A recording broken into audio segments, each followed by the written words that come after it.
How to remove Snapchat media upload problem. So if you want to remove the Snapchat media upload problem, then what you need to do is first you need to open up your Snapchat application. Once you open up your Snapchat, you need to simply go with the profile option.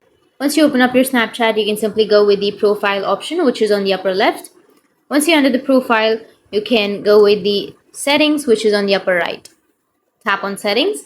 Under settings, you need to scroll down and you can simply go with bugs and suggestions and go with report a bug, and you can simply choose the friends or any option that you're comfortable with right here.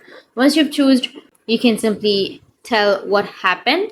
So you need to write, hi Snapchat team, my Snapchat account is showing media upload error. Please fix this issue as soon as possible. Once you've written that, you can also add some attachments like some screenshots of the snap, and after that you can simply go with the submit option, which is on the bottom, and after that your problem will be fixed. So that's how you can remove Snapchat media upload problem, and if you have any questions, feel free to comment below. Thanks for watching.